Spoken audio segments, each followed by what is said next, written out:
Technology ఎంత పెరిగితే అంత డేంజర్ కూడా ఉంటుందనే మాట ఇప్పుడు నిజమేననిపిస్తోంది. రాను రాను ఆర్టిఫిషియల్ ఇంటెలిజెన్స్ ద్వారా సృష్టిస్తున్న వీడియోలు రియాలిటీకి నకిలీకి మధ్య తేడా చెరిపిస్తున్నాయి. సోషల్ మీడియాలో కొన్ని వీడియోలు చూస్తే అవి నిజమా కాదా అనేది కూడా అర్థం కానంతగా మారిపోయింది. అలాంటి ఓ ఏఐ వీడియోలు ఎక్స్ లో షేర్ చేశాడు డైరెక్టర్ రామ్ గోపాల్ వర్మ. అందులో సూపర్ స్టార్ మహేష్ బాబు, దిగ్గజ దర్శకుడు రాజమౌళి ఒకరినొకరు కాలర్ పట్టుకుని కొట్టుకుంటున్నారు.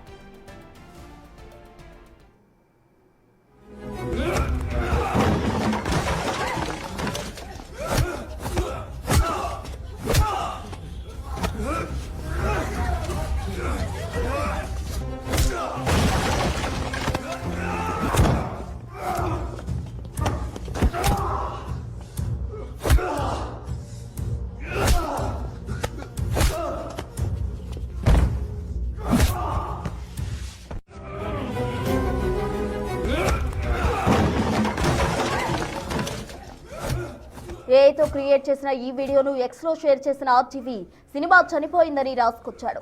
ఈ వీడియోలో మహేష్ బాబు, రాజమౌళి గొడవ పడుతుండడం చూసి నెటిజన్లు ముక్కను వేలేసుకుంటున్నారు. బహుశా పాస్పోర్ట్ విషయంలోనే ఈ గొడవ జరుగుతుందేమో అని కామెంట్స్ పెడుతున్నారు. ఏఐతో ఏదైనా సాధ్యమేంటూ కొందరు ఈ క్రియేటివిటీని మెచ్చుకుంటుంటే మరికొందరు తప్పుపడుతున్నారు. ఇలాంటి వీడియోల వల్ల సెలబ్రిటీల ప్రతిష్టకు భంగం కలిగే అవకాశం ఉందని ఆందోళన వ్యక్తం చేస్తున్నారు. ఇక వారణాసి విషయానికి వస్తే RRR లాంటి బ్లాక్ బస్టర్ ఫిల్మ్ తర్వాత రాజమౌళి తెరకెక్కిస్తున్న చిత్రం ఇది. సూపర్ స్టార్ మహేష్ బాబుకు జోడీగా ప్రియాంక చోప్రా నటిస్తోంది. పృథ్వీరాజ్ సుకుమారన్ కీలక పాత్ర పోషిస్తున్నారు. వచ్చే ఏడాది ఏప్రిల్ 7న ఈ చిత్రం ప్రపంచ వ్యాప్తంగా ఆడియన్స్ ముందుకు రానుంది.